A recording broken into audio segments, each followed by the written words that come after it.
Hello friends, कैसे हैं आप सब। तो फ्रेंड्स, आज हम करेंगे जुलाई, जो हमारा जुलाई का जो पेपर है 2016, पेपर 2 है ये। और इसका पार्ट 3 है, यानी मेडिवल मॉडर्न। इससे पहले हम मेडिवल और एंशिएंट कर चुके हैं। तो देखिए फ्रेंड्स, अंग्रेजों द्वारा देसी रियासतों के साथ की गई निम्न संधियों को उनके कालक्रम में रखना है और सही उत्तर बताना है। देखिए, सालबाई की संधि ये प्रथम आंग्ल मराठा युद्ध के बाद हुई। आंग्ल मराठा युद्ध,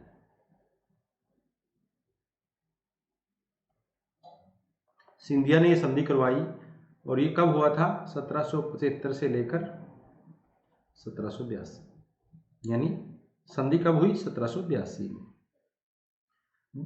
जो ये बिसिन की जो संधि है ये 1802 में पेशवा के साथ हुई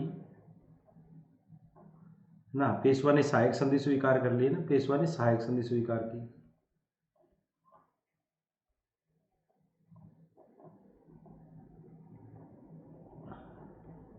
इससे क्या हुआ कि 1803 में दिल्ली पर अंग्रेजों का अधिकार हुआ। 1803 में दिल्ली पर अंग्रेजों का अधिकार।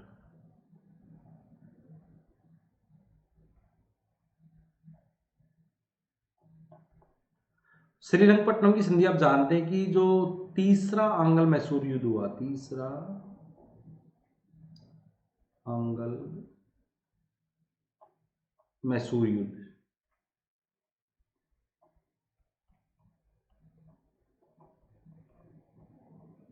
कब हुआ? 1790 से लेकर 1792। तो 1792 में संधि हुई। उसके बाद इलाहाबाद और कड़ा की संधि तो आप जानते हैं 1765। सबसे पहले इसके अनुसार बंगाल बिहार की, ये बक्सर के युद्ध के बाद की बात है। बक्सर के युद्ध के बाद इसमें क्या मिला? बंगाल बिहार उड़ीसा की दीवानी मिली।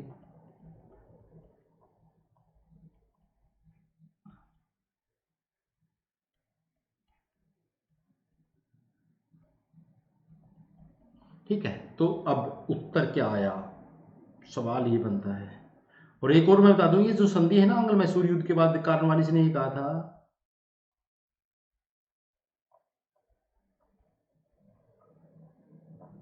कि हमने अपने दुश्मन को खत्म कर दिया। हमने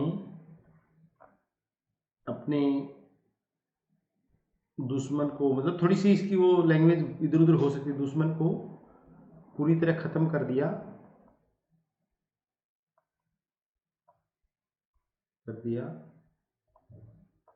और अपने मित्रों को भी शक्तिशाली नहीं होने दिया, और अपने मित्रों को भी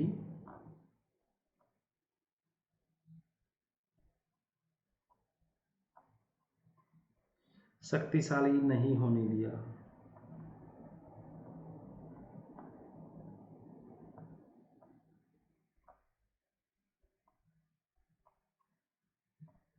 तो ठीक है, ये इनके जो मित्रों की बात कर रहे हैं, ये कौन है? निजाम और मराठे। निजाम हुए मराठे, ठीक है। इनके बारे में बात कर रहा, मित्र ये थे। तो चलिए, इसका उत्तर जो है हमारा, आपके बीच में जो उत्तर होगा, सबसे पहले डी आएगा। तो डी, डी के बाद ए, और ए के बाद सी 92 में, और बी। तो ये उत्तर होगा हमारा ए। तो चलिए अगला क्वेश्चन देखते हैं। नीचे यूनिवर्सिटी दी गई है, किस एक्ट के द्वारा कौन सी यूनिवर्सिटी स्थापित हुई? आपको पता है कि 1854 आया था। 1854 में क्या हुआ? Wood dispatch.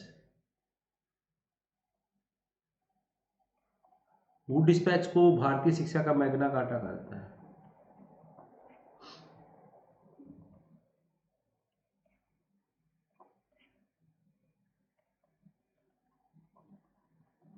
जिसके अनुसार 3 विश्वविद्यालय बनने थे, 3 विश्वविद्यालय खोलने की वो घोषणा थी।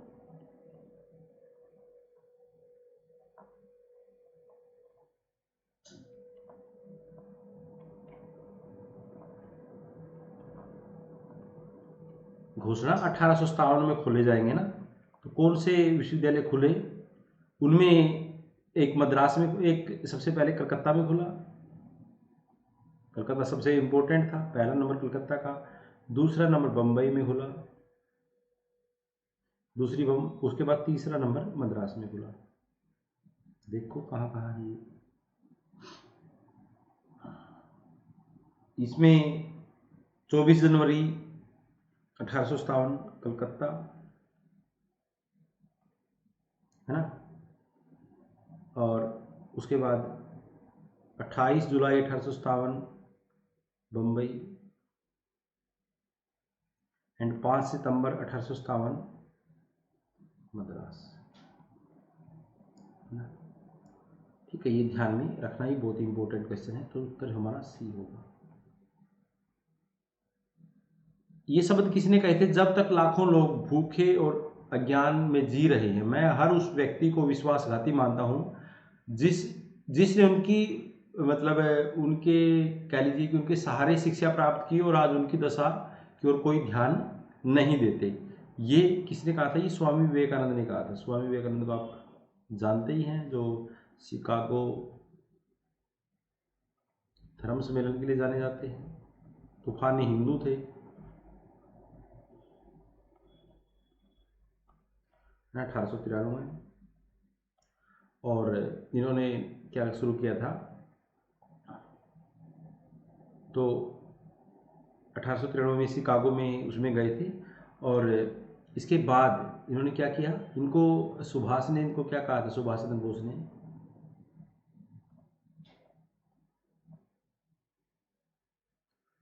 इनको भारतीय राष्ट्रीय आंदोलन का आध्यात्मिक पिता,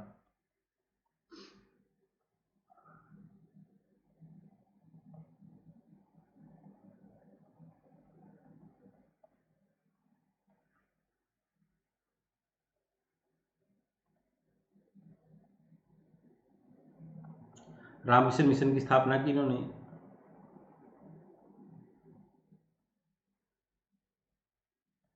1896-97 में, है ना, वेलूर में। ठीक है। और बाल गंगाधर तिलक को जानते हैं आप। इन्होंने दो काम, एक तो दो पत्र चलाए, इनके समाचार पत्र थे इनके, केसरी और मराठा। मराठा इंग्लिश में था और केसरी जो है मराठी में था। ठीक है। दो उत्सव मनाए इन्होंने, कौन से? एक तो गणेश 1893, एक शिवाजी 1895। ये इंपॉर्टेंट याद रखना। ठीक है। केशव चंद्र सेन को आप जानते ही हैं। इन्होंने क्या किया था? ब्रह्म समाज को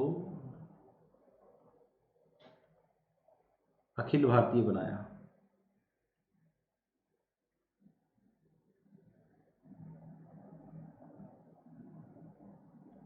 बाद में इनके कारण ब्रह्म समाज में पतन हुआ 1866 में, मतलब दो ग्रुप बन गए ब्रह्म समाज के। तो चलिए अगला, all India trade union Congress की स्थापना 1920 में। पहला जो अधिवेशन है मुंबई में, अध्यक्ष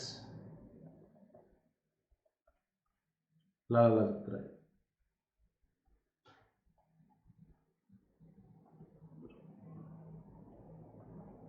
ठीक है। भारतीय प्रेस से संबंधित कानूनों को कालक्रम में रखिए। इसमें पहले जो ये द इंडियन प्रेस एक्ट है, इसके साथ में और एक बात जोड़नी है, द इमरजेंसी एक्ट। इसके साथ एक और बात थी, द इमरजेंसी एक्ट।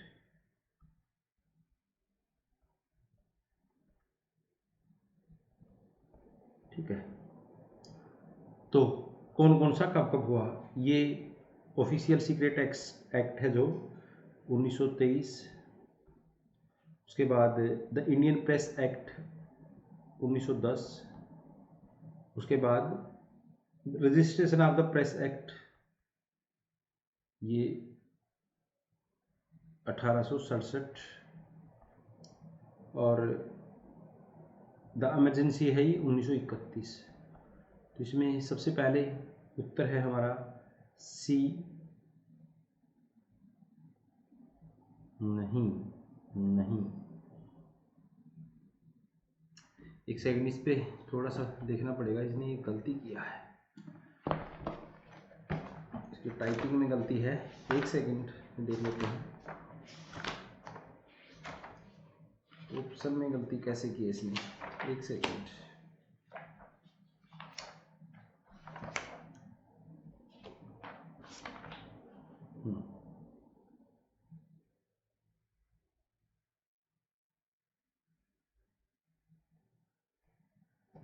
हाँ, इसने ऑप्शन में इसकी आगे पीछे ऑप्शन इसने छाप दिए हैं, बाकी ये तो सारे ठीक है।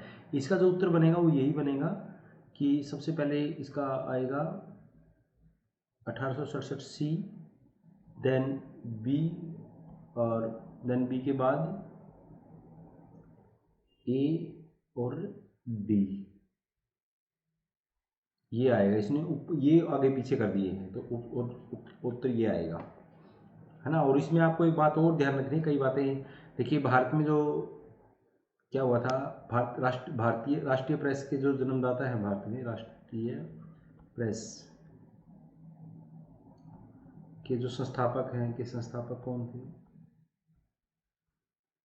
राजा राम मोहन राय।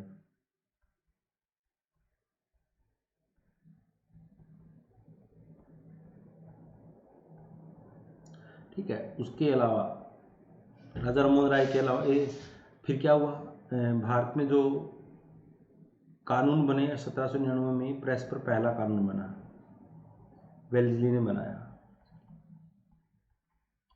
पहला press act.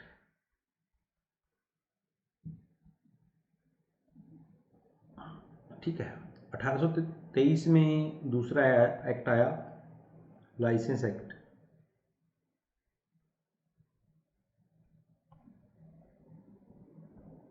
Licence act Adams का।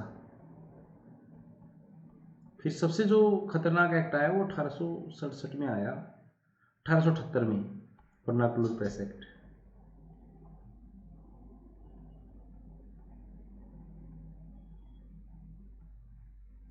और चार्ल्स मैटकाफ है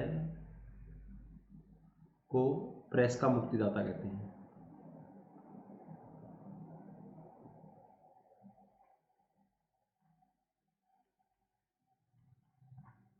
इतनी सारी बातें आपको ध्यान में रखनी है। महायुद्ध में भारत का सहयोग सुनिश्चित करने के लिए निम्न में से किस वायसराय ने अगस्त प्रस्ताव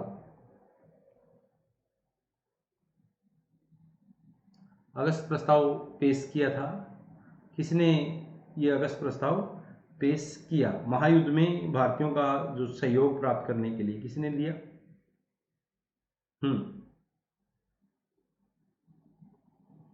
अगस्त प्रस्ताव की जो घोषणा की थी वो लिनलिथगो ने की थी। इनका जो समय है, हमें समय पहले पता होना चाहिए। लॉर्ड वेवल का जो समय था 1944 से 1947।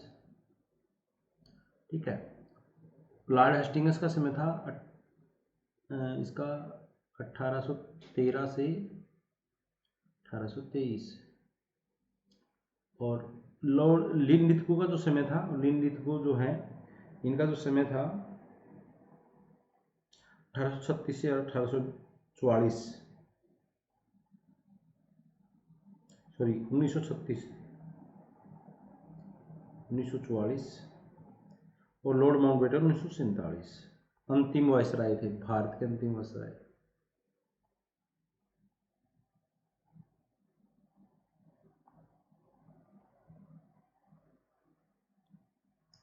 ठीक है, इसमें इन्होंने क्या क्या किया? लॉर्ड वेवल के समय कैबिनेट मिशन आया।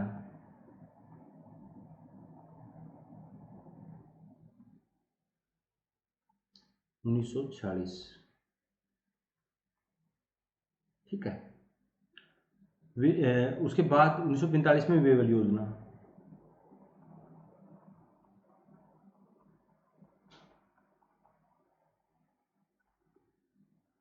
उसके बाद लॉर्ड हेस्टिंग्स ने क्या क्या किया था इसके समय?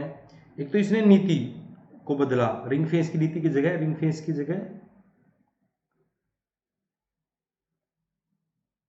जो रिंग फेंस की नीति थी उसकी जगह क्या लेके आया ये अधीनस्थ। भाई अब क्लियर कर दी इसने नीति कि भी आप अधीन हो और हम ऊपर है, अधीनस्थ, जो अधीन अलगाव की नीति।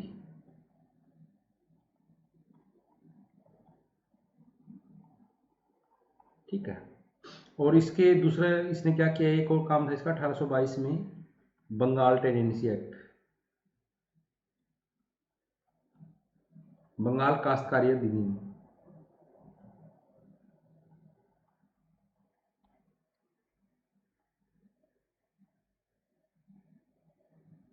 बंगाल काश्तकारी अधिनियम, ठीक है, ये लेके आया। और लॉर्ड नील के समय एक तो अगस्त प्रस्ताव आया,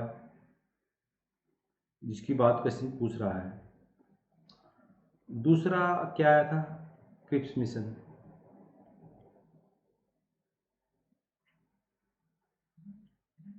कब आया क्रिप्स मिशन, 1942 में। तो हमारा उत्तर ये है। चलिए अगला क्वेश्चन।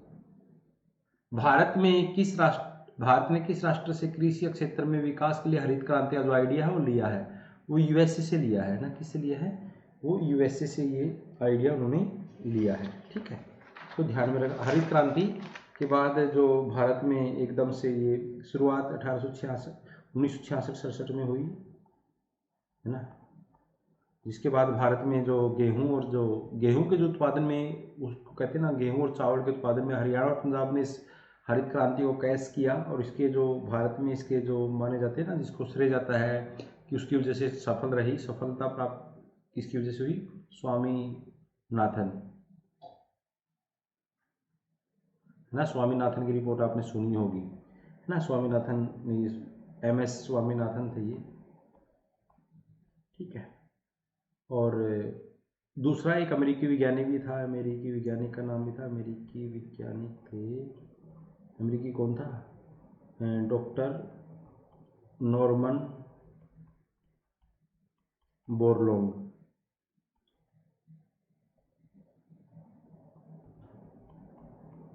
ठीक है, डॉक्टर नॉर्मन बोरलॉग। ये इन दो लोगों की वजह से भारत में ये क्रांति सफल हुई। भूमिपुत्रवाद का सिद्धांत किससे संबंधित है, वो क्षेत्रवाद, मतलब भूमिपुत्रवाद, तो इसी भूमि का पुत्र हूं, क्षेत्रवाद से संबंधित है ये। नीचे दो वक्तव्य दिए गए हैं। ब्रिटेन के प्रधानमंत्री विंस्टन चर्चिल ने क्रिप्स मिशन 1942 की रवानगी की घोषणा की, क्योंकि रंगून के पतन के तुरंत बाद दक्षिण पूर्व एशिया में इंग्लैंड को अपनी स्थिति का पता लग गया था, क्योंकि यहाँ पर जापान का प्रभाव लगातार बढ़ रहा था, क्योंकि वो भारतीयों का सहयोग प्राप्त करना चाहते थे, कि भारतीय, उनको पता था कि भारतीयों के सहयोग के बाद ही हम जापान को शायद दक्षिण एशिया में रोक सकते हैं। तो ये दोनों सही हैं और इसकी व्याख्या भी है। 1791-92 में राइट्स ऑफ मैन किताब किसने लिखी थी, ये थॉमस पेन की किताब है। किसने लिखी थी ये किताब, थॉमस पेन की किताब है ना। ये जो बर्नार्ड शॉ है ये महान नाटककार थे।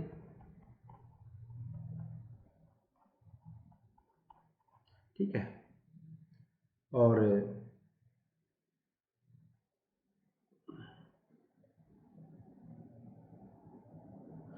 निम्न कथनों में से कौन सा पुनर्जागरण की विशेषता नहीं है, एक साहित्यिक विधा के रूप में धर्मनिरपेक्ष आत्मकथा लेखन का आरंभ, ये बात तो सही है।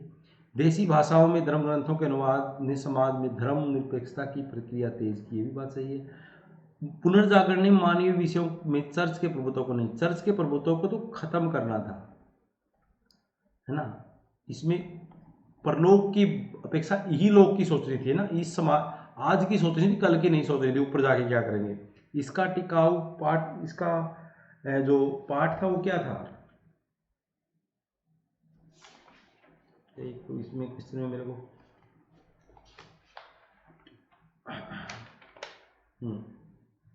45, यस।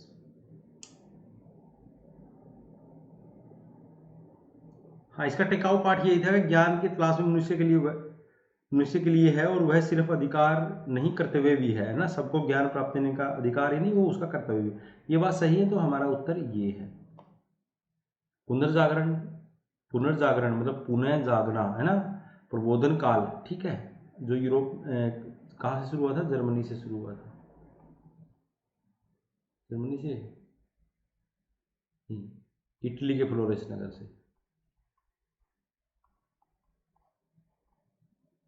धर्म सुधार आंदोलन जर्मनी से शुरू हुए थे। तो निम्न में से कौन प्रबोधन काल के दार्शनिक नहीं है? हर्बर्ट स्पेंसर प्रबोधन काल के दार्शनिक नहीं है। इतिहास वर्तमान और अतीत के बीच होने वाला अंतहीन संवाद है, ये किसका कहना है? ये एचकार का कहना है। ये एचकार क्या कहते हैं? ये एचकार की किताब है व्हाट इज हिस्ट्री, है ना। उन्होंने कहा है कि history is a continuous dialogue between historian and his fact. ठीक है। इतिहास के लेखन के समय इतिहासकार की जवाबदेही के संदर्भ में निम्न में से कौन सा कथन सही नहीं है? जब कोई इतिहासकार इतिहास लिखता है तो उसका कौन सा कथन है जो सही नहीं है? इसमें से इतिहासकार की मूल नैतिक जिम्मेदारी होती है कि वह वस्तुनिष्ठ लिखे, मतलब कुछ मिक्स ना करे, पानी ना मिलाए। इतिहासकार की निष्ठा उस प्रयोजन के प्रति होनी चाहिए जिसकी नहीं, ये बात गलत है। हम चाहे कोई भी थीम लिख रहे हैं, हमारी ये नहीं कि हम जो लिख रहे हैं हम अपनी ही जो हाइपोथेसिस है उसको ही ये कहेंगे यही सही है। नहीं, हमें किसी की वकालत नहीं करनी है, हमें जो फैक्ट बोलेगा वही करनी है। तो इसका मतलब ये गलत है। ऐतिहासिक तथ्यों के लिए इतिहासकार न सिर्फ जीवित लोगों के प्रति जवाबदेह है बल्कि मृत लोगों के प्रति भी जवाबदेह है, क्योंकि उनका भी अगर आज कोई गांधी का इतिहास लिखेगा और उसको तोड़ मोड़ देगा तो उसका जो कहते हैं ना सम्मान था उसमें उसको ठेस पहुंचेगी। इतिहासकार को तथ्यों को तोड़ मोड़ कर पेश नहीं करना चाहिए। नीचे 2 वाक्य दिए गए हैं। निम्न कथन, ऐतिहासिक पद्धति एक जटिल प्रक्रिया है जिसमें सूचना के स्रोत की खोज, उसका आलोचनात्मक मूल्यांकन, संश्लेषण और व्याख्या शामिल है। बात बिल्कुल सही है। ज्ञान के शास्त्र के रूप में इतिहास प्राकृतिक विज्ञानों से बिल्कुल अलग है, क्योंकि इतिहास में कोई भी सार्वभौमिक नियम नहीं है। ऐसा नहीं है कि मतलब अगर 2 गैस को मिलाएंगे तो पानी बनेगा। जैसे साइंसिस में है, नेचुरल साइंसिस में है, जैसे यहाँ भी बनेगा वो अमेरिका में भी बनेगा। लेकिन किसी को तेज बोलने से हरियाणा में लड़ाई हो सकती है, बट वो शायद दिल्ली में लड़ाई ना हो। मतलब ऐसा कोई सार्वभौमिक नियम समाज में नहीं होता। तो इसका ये दोनों सही हैं और इसका आपस में व्याख्या नहीं है। इनको आपस में बताना कि कौन सी किसकी रचना है। तो विलियम डिल्थी की जो रचना है वो है humanities and the study of history, और जी आर अल्टन की जो रचना है वो है the practice of history. Frank anchor Smith की जो रचना है वो हिस्टोरिकल रिप्रेजेंटेशन है, और थॉमस कून की जो रचना है the structure of scientific revolution, ये है। तो उत्तर इसका डी है, 1 का 3 का ये। तो फ्रेंड्स ये था आज का हमारा। तो कल इसी तरह आगे की तैयारी के साथ हम मिलेंगे, और कोशिश यही रहेगी कि जल्दी से जल्दी ये चीज़ें ख़त्म हो जाएं, जल्दी ख़त्म करने के पूरे प्रयास में हैं। तो थैंक यू।